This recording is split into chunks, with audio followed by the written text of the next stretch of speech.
The Murders in the Rue Morgue by Edgar Allan Poe. Part 3.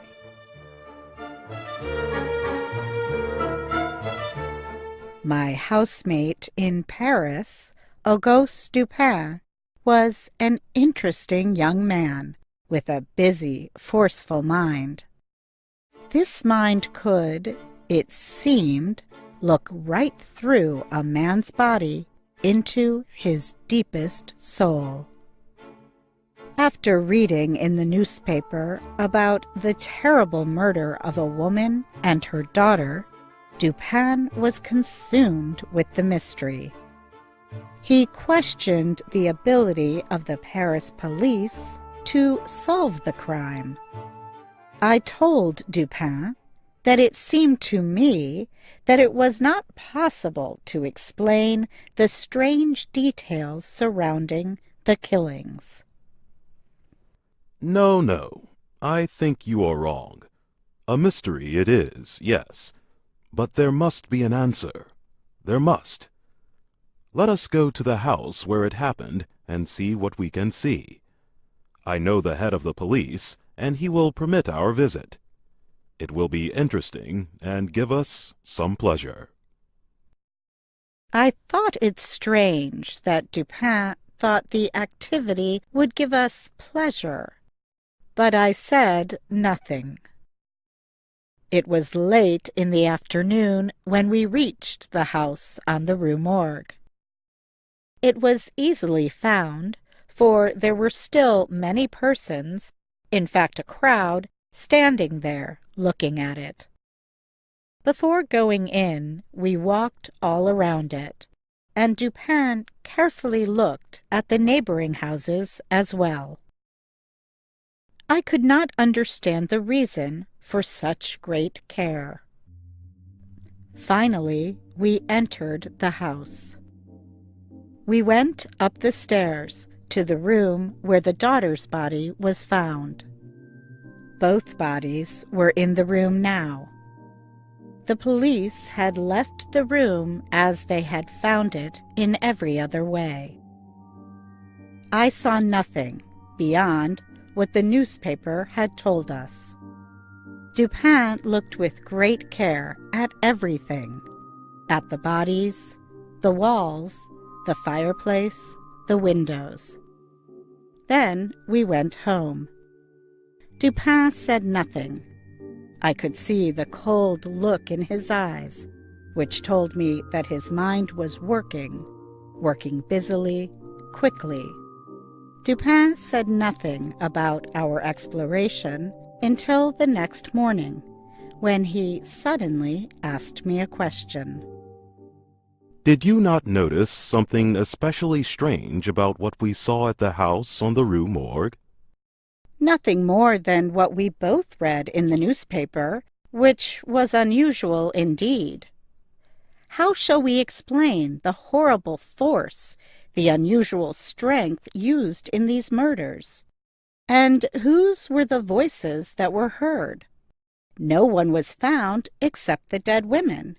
Yet there was no way for anyone to escape. And the wild condition of the room, the body which was found head down in the chimney, the terrible broken appearance of the body of the old lady, with its head cut off.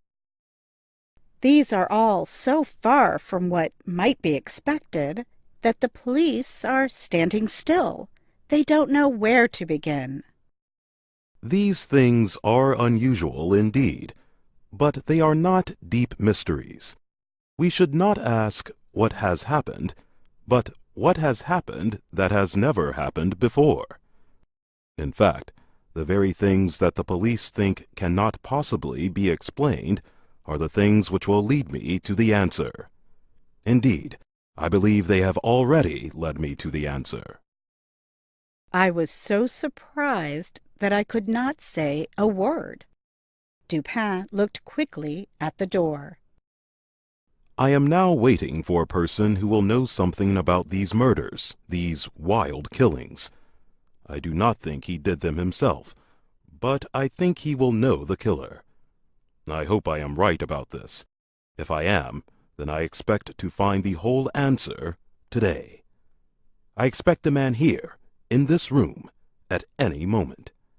It is true that he may not come, but he probably will.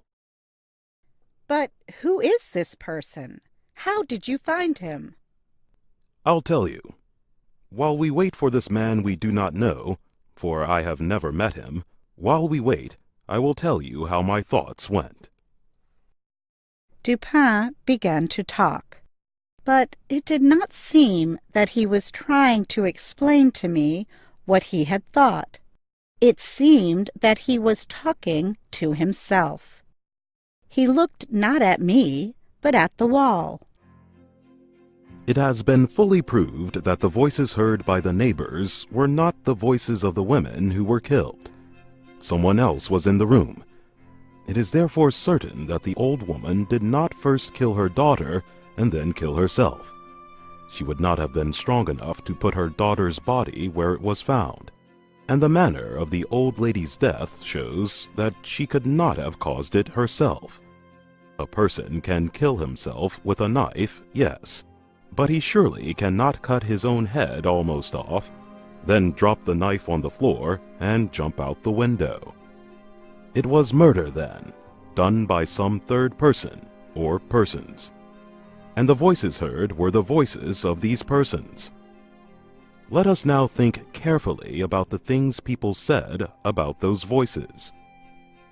Did you notice anything especially strange in what was told about them? Well, yes. Everybody agreed that the low voice was the voice of a Frenchman, but they could not agree about the high voice. Ah, that was what they said, yes. But that was not what was so strange about what they said. You say you have noticed nothing that makes their stories very different from what might have been expected. Yet there was something. All these persons, as you say, agreed about the low voice, but not about the high, hard voice. The strange thing here is that when an Italian, an Englishman, a Spaniard, and a Frenchman tried to tell what the voice was like, each one said it sounded like the voice of a foreigner. How strangely unusual that voice really must have been. Here are 4 men from 4 big countries, and not one of them could understand what the voice said. Each one gave it a different name. Now, I know that there are other countries in the world. You will say that perhaps it was the voice of someone from one of those other lands. Russia, perhaps. But remember, not one of these people heard anything that sounded like a separate word. Here Dupin turned and looked at me. This is what we have learned from the newspaper. I don't know what I have led you to think, but I believe that in this much of the story, there are enough facts to lead us in the one and only direction to the right answer. What this answer is, I will not say, not yet. But I want you to keep in mind that this much was enough to tell me what I must look for when we were in that house on the Rue Morgue. And I found it. What did I first look for? The path of escape, of course. I mean, we agree the killers were not ghosts. They could not move through walls. So, how did they escape? At first, I saw no way out. It had been necessary for the neighbors to break down the door in order to enter the room. There was no other door.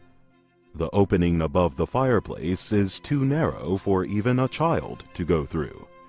That leaves only the windows. We must make that exit somehow possible. Remember, there are 2 windows in the room. Both of them, you will remember, are made of 2 parts.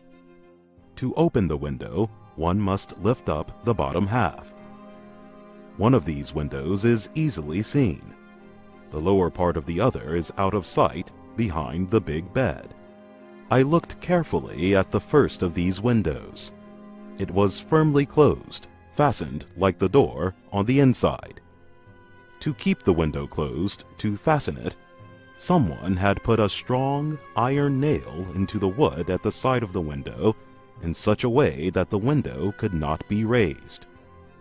At least it seemed that the nail held the window closed. The nail was easy to see.